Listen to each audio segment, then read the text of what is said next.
Bonsoir à tous et à toutes et bienvenue à cette nouvelle édition d'information en langue française sur Afrique Média.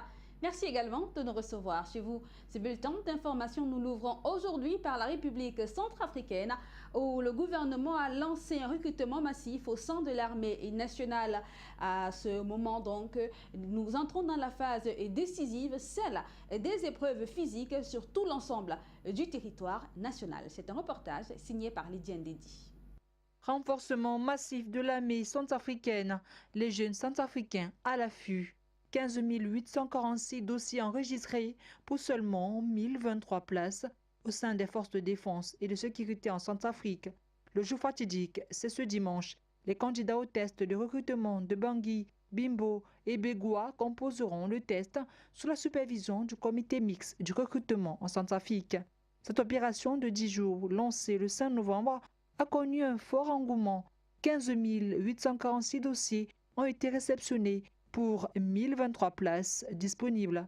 Les heureux admis seront passés au crible du gouvernement, de l'EUTM, une mission européenne, et de l'ambassade des États-Unis pour éviter que ceux qui sont visés par la justice ne soient admis au sein de l'armée. Plusieurs jeunes du 4e arrondissement avaient manifesté le 12 novembre pour protester contre la clôture précipitée des candidatures. Occasion tout trouvée pour le colonel Ghislaine Léa Yangongo. Au Burundi, la ligne aérienne Bujumbura et Nairobi est donc menacée de suspension pour cause le confort au sein des avions de la compagnie de Kenya Airways. Les détails avec Junior Wafo. Les autorités burundaises sont depuis peu engagées dans un bras de fer avec la Kenya Airways. Objet de la discorde, le manque de classe à faire dans les nouveaux avions de la compagnie en charge de la ligne Nairobi-Bujumbura qui la menace de suspension. Au départ, dans un souci de réduction de coût de cette ligne, la compagnie avait décidé de changer de modèle d'avion passant ainsi d'un Embraer 96 sièges à un bombardier Q40 de 84 places. Le Burundi avait dans un premier temps accepté de signer un accord pour valider cette utilisation avant d'annuler le premier vol du dit appareil le mercredi dernier. Pour le ministre burundais des Transports, les hauts représentants doivent être traités selon des normes liées à leur rang. En d'autres termes, ils devraient voyager dans un certain confort. Vendredi soir, Kenya Airways s'est déclarée surprise et déçue par cette décision et a décidé de stopper les ventes de billets sur ce trajet. Vieille de 40 ans, la ligne Nairobi-Bujumbura est désormais en danger de mort. Au Cameroun, nous parlons de l'état de la population mondiale. Le rapport de 2018 est désormais disponible. Il a donc été présenté dans la ville de Yaoundé au Cameroun le 12 novembre 2018. Et justement, la communauté nationale a tenu à rappeler le choix justement que les familles soient moins nombreuses et cela serait la clé du succès pour le développement. C'est un reportage signé par Aboubakar Siddiq. Développement social et économique du Cameroun. La liberté de décider du nombre, du moment et de l'espacement des grossesses constitue un élément capital. C'est ce qui ressort du rapport sur l'état de la population mondiale 2018 appliqué au contexte camerounais.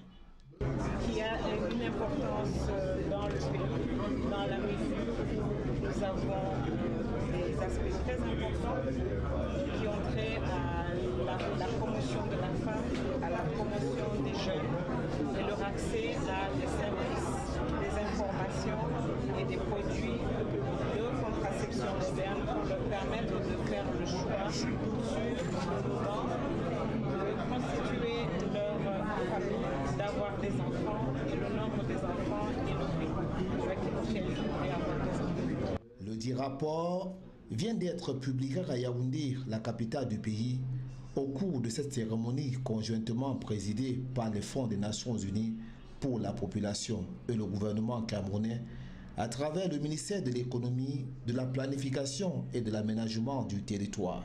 Un rapport qui met en exergue la tendance actuelle au monde qui est celle des petites familles qui s'entend comme la liberté même de la population en matière de reproduction. Le rapport 2018 sur l'état de la population mondiale Mais ce qui est important, c'est qu'il faut ramener les conclusions de ces rapports sur le contexte national, sur notre contexte. Il est question de s'assurer que ceux qui ont la décision ou ceux qui prennent la décision de procréer doivent pouvoir prendre ces décisions dans toute liberté, j'allais dire en toute souveraineté, mais avant toute chose, il faudrait s'assurer qu'on a les moyens de pouvoir accompagner cette décision. Nous constituons une nation. Il est important que la première ressource, la ressource la plus importante en vue de l'émergence du Cameroun, donc la ressource humaine, soit de qualité et que les enfants que nous procréons ne soient pas des charges. Le rapport publié à Yaoundé sur l'état de la population mondiale 2018 établit également un classement de l'ensemble des pays du monde selon l'évolution de leur taux de fécondité. Il contient des recommandations précises sur les politiques et les programmes susceptibles d'aider chaque pays à élargir les choix de sa population en matière de reproduction. En Ouganda, un incendie s'est déclaré dans la nuit de dimanche à lundi dernier dans les dortoirs d'une école dans le sud du pays. Un incendie donc qui a causé la mort d'au moins 11 personnes et 20 blessés graves selon la police ougandaise. Les détails avec Lydia Ndidi. Drame scolaire en Ouganda, au moins 10 élèves ont péri dans un incendie criminel d'une école. Tous des écoliers d'un internat pour garçons dans le sud du pays. Les rapports indiquent que l'incendie a commencé tôt lundi matin dans un bloc qui abritait des dizaines d'élèves à l'école secondaire Saint-Bernard-Baracaille. Les fonctionnaires ont déclaré que les portes et les dortoirs étaient cadenassés, emprisonnant des dizaines d'élèves à l'intérieur. Un incendie décrit comme un acte odieux et attribué à des élèves exclus en cours de semaine dernière. 3 personnes, dont un gardien d'école, ont été arrêtés par la police pour des besoins d'enquête. 20 autres élèves ont été hospitalisés dans un état critique et le nombre de morts, lui aussi, pourrait augmenter. Les autorités enquêtaient sur la question de savoir si d'anciens étudiants expulsés étaient impliqués dans l'incendie criminel présumé. Les portes étaient si cadenassées que les secours n'ont pas pu l'éteindre rapidement, tellement l'incendie a été assez immense. Du sable même n'a pas permis à ces derniers de s'en sortir, ni même de l'eau ou des briques empruntées en vain. Les efforts de secours étaient compliqués du fait de ces portes verrouillées et la fumée épaisse à l'intérieur de la propriété. Le district de Rakai, où se trouve l'école, est à environ 192 km au sud de la capitale de l'Ouganda, Kampala, près de la frontière avec la Tanzanie. Un certain nombre de hauts responsables gouvernementaux, y compris les ministres de l'Éducation, de la Sécurité, se sont rendus à l'école au lendemain de l'incendie. En Tunisie, depuis son institution en 1990, c'est la première fois que Futuralia se déroule en terre africaine, principalement en Tunis. C'est donc un rendez-vous des entrepreneurs et une occasion de plus pour les startups de se créer un chemin sur l'échiquier mondial. C'est un reportage signé par Halid Mama. C'est, de ce pas, une occasion pour les jeunes entrepreneurs africains de s'exprimer sur l'échiquier international. Car Futuralia est une plateforme qui favorise la rencontre des dirigeants ou des créateurs de petites et moyennes entreprises, des petites et moyennes industries, sans oublier les entreprises de taille intermédiaire qui sont toutes en quête de visibilité sur le plan mondial.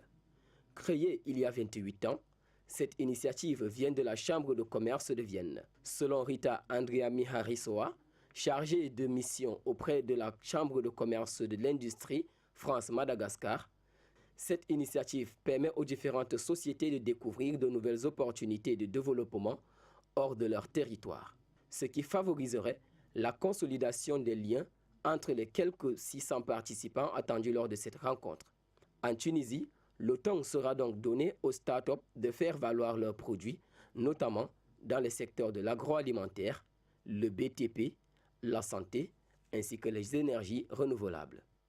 En historique, la première rencontre Futuralia s'est tenue en 1990 à Poitiers Futuroscope. L'un des objectifs de cette plateforme consiste à simplifier les rencontres entre les futurs partenaires issus des pays différents.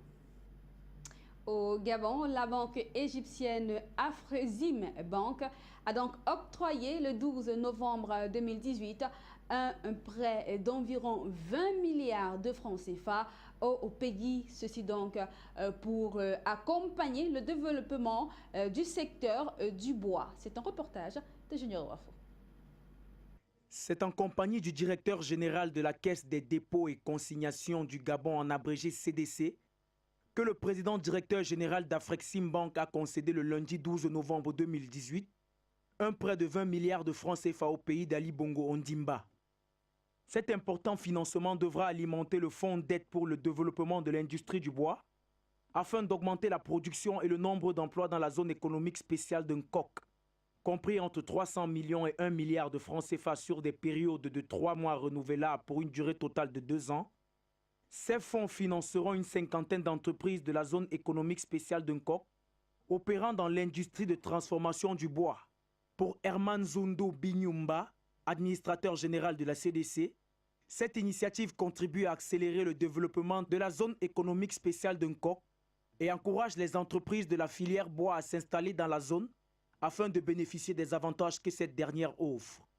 Le défaut d'accès au crédit à des conditions compétitives constituant un frein pour le développement industriel de la filière forêt-bois au Gabon, le gouvernement estime avoir ainsi apporté une réponse par ce financement. En effet, selon l'Organisation internationale pour les bois tropicaux, de nombreux pays sont confrontés aux difficultés lorsqu'il s'agit d'assurer l'approvisionnement en matières premières légales. Au Maroc, deux conventions en matière de justice, de coopération judiciaire et d'échange d'expertise dans le domaine de la transformation numérique ont été signées le 12 novembre 2018 à New Delhi, ceci entre le Maroc et l'Inde. La première convention porte sur la consécration des règles de la coopération judiciaire entre les deux pays dans les domaines civils et commerciaux à travers la facilitation de la notification des plis judiciaires, du rôle des commissions rogatoires et des décisions arbitrales. La deuxième convention porte sur le renforcement de la coopération bilatérale dans le domaine de la modernisation et de l'utilisation des technologies de l'information dans le domaine judiciaire. Elle permettra l'échange d'expertise et le développement des capacités institutionnelles des deux pays en matière de digitalisation des procédures judiciaires. Le Maroc et l'Inde ont signé le même jour également une autre convention relative à l'entraide judiciaire en matière pénale visant à constituer une base juridique pour la coopération judiciaire bilatérale et à renforcer les efforts communs des deux pays dans la lutte contre le crime. Toujours au Maroc, le pays accueille pour la première fois le premier forum sur la sécurité routière. Ce forum s'est donc tenu ce 13 novembre 2018. Pour ce faire, un parterre de pays, de ministres et de hauts responsables et même de représentants internationaux sont venus de 70 pays et 45 dans le continent pour assister à cette rencontre. C'est un reportage signé par Junior Wafo. Il s'agit entre autres du management stratégique et institutionnel de la sécurité routière, du financement des programmes sécuritaires, de l'intégration des nouvelles technologies et l'intégration de la sécurité routière dans le management des entreprises. Outre ces thématiques, le Forum de Marrakech a aussi pour objectif de promouvoir la coopération entre les États africains dans le domaine. Environ 675 personnes par jour perdent leur vie sur les routes africaines, a souligné le chef du gouvernement marocain Saad Eddine El Otami. Il devient dès lors impératif de trouver ensemble des solutions pour résoudre ce problème car la sécurité routière est un levier pour le développement durable, économique et social du continent. Dans le même sillage, pour Franz Dres-Gross, directeur au pôle mondial d'expertise en transport à la Banque mondiale, l'Afrique enregistre le taux de mortalité le plus élevé sur les routes au monde et si rien n'est fait d'ici 2030, il doublera.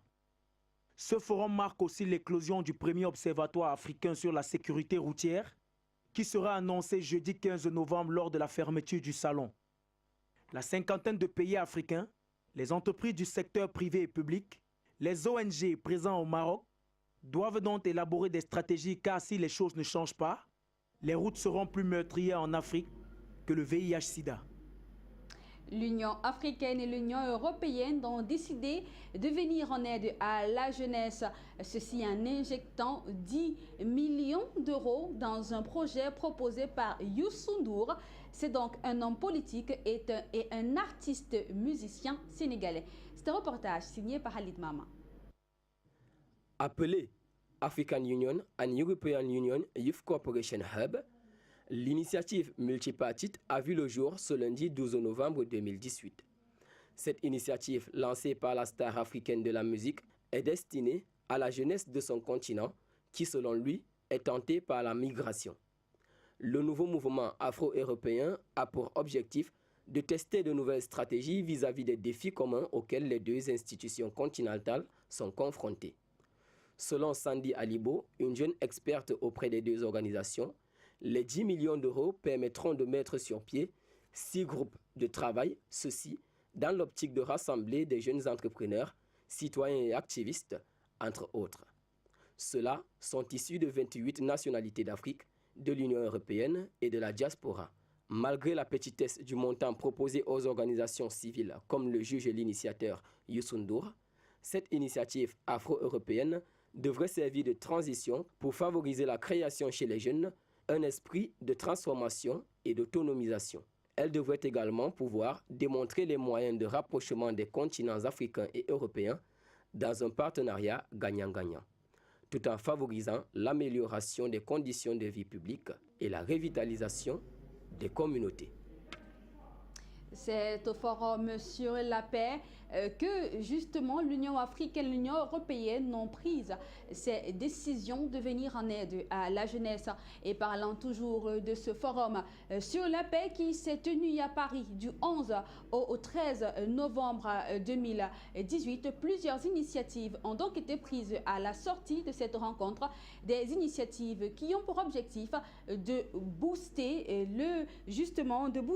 le multilaéralisme au sein du continent africain. C'est un reportage signé une fois de plus par Halid Mama. C'est ce qui explique pourquoi ce premier rendez-vous a insisté sur les thématiques de développement, d'environnement, de paix et de sécurité, de nouvelles technologies et enfin de l'économie inclusive. À en croire le président du Forum, Justin Weiss, avec ce bilatéralisme, les pays doivent appuyer ceux qui proposent non seulement des alternatives, mais aussi des solutions concrètes face aux problèmes d'aujourd'hui. Parmi les 121 projets présents lors de ces 72 heures de rencontre, 10 ont été sélectionnés. Ces projets de gouvernance recevraient de la part du Forum et de ses partenaires un suivi et un soutien particulier. Ceci pendant une année. Parmi les projets retenus, celui de l'auteur-compositeur, musicien et homme politique sénégalais Youssou N'Dour. Un projet qui vise à proposer à la jeunesse de l'Europe et de l'Afrique des solutions innovantes dans le cadre des défis communs auxquels font face les deux continents. Il faut dire que ce premier forum a rassemblé plus de 12 000 visiteurs, 10 organisations internationales et 65 chefs d'État, parmi lesquels Angela Merkel, Paul Kagame, Vladimir Poutine, Macky Sall, Emmanuel Macron, Uhuru Kenyatta et Alassane Ouattara, pour ne citer que cela. Face à ce succès connu lors de cette première édition, le rendez-vous est donné par les organisateurs dans un an, soit du 11 au 13 novembre 2019 pour la seconde édition du Forum de Paris pour la paix. En Italie, la conférence sur la Libye a bel et bien eu lieu à Palerme. C'est donc en Italie, c'était le 12 novembre 2018, une rencontre qui s'est donc plombée par des discussions entre les Libyens et les pays tiers impliqués dans cette histoire. Dites-vous, Linda Dedi. Tout est parti du boycott de l'un des principaux acteurs libyens, l'homme fort de l'Est de la Libye, le maréchal Haftar, qui ayant fait le déplacement pour Palerme, a refusé de prendre part au dîner d'ouverture de la conférence, jugeant selon des sources certains participants trop proches de la mouvance islamiste. Mais il a toutefois accepté de retrouver mardi matin les représentants de plusieurs pays actifs dans le dossier libyen, à savoir la Russie, la Tunisie, l'Algérie, l'Égypte et la France. Réunion à laquelle a également pris part le chef du gouvernement d'union nationale, Fayez al-Sarraj. Réunion alors convoquée par le chef du gouvernement italien Giuseppe Conte, qui n'a pas convié la Turquie à cette assise. Ce qui a suscité la colère de cette dernière, qui a choisi de claquer la porte à cette conférence, se disant alors profondément déçue. Car selon le président turc, Fuat Oktay, toute réunion qui exclut la Turquie ne peut être que contre-productive. Nous terminons ce bulletin d'information par les États-Unis, où les flammes continuent de dévorer le comté de Butte près de Sacramento. Les équipes de recherche ont découvert ce mardi 13 novembre 2018 6 nouvelles victimes des incendies qui ravagent depuis près d'une semaine cette zone du nord de la Californie. Le bilan provisoire s'établit désormais à 48 morts, alors que plus de 200 personnes sont encore portées disparues et que les flammes ont ravagé plus de 7000 structures. L'incendie baptisé Camp Fire a dévasté la quasi-totalité de la ville de Paradise, située en zone rurale dans le comté de Butte, près de Sacramento, ou à 280 km au nord de San Francisco. Le bilan humain est le plus lourd de l'histoire de la Californie, le précédent incendie de cette ampleur ayant fait 29 morts à Greenfield Park en 1933. Plusieurs cadavres de victimes du Camp Fire ont été retrouvés dans des véhicules embrasés alors que les habitants tentaient de fuir les lieux. Les flammes ont ravagé plus de 50 000 hectares d'après le dernier bilan effectué mardi par les autorités, soit à près de 4 000 hectares de plus que lundi en fin de soirée. Toutefois, les équipes de pompiers sont parvenues ce mardi à contrôler près d'un tiers du sinistre contre seulement 25% la veille. Elles ont profité des conditions météorologiques plus favorables avec des vents moins forts, et ceci selon le représentant de Cal Fire, le département californien de la foresterie et de la protection contre les incendies. Plus de 50 000 habitants de la région ont reçu un ordre d'évacuation et 15 500 structures, maisons et bâtiments sont considérés sous les menaces des flammes. Et voilà qui met un thème à cette autre édition d'information en langue française sur Afrique Média. De votre fidélité, nous vous remercions. N'oubliez pas que nos programmes se poursuivent sur votre chaîne panafricaine. Sur ce, bonne soirée.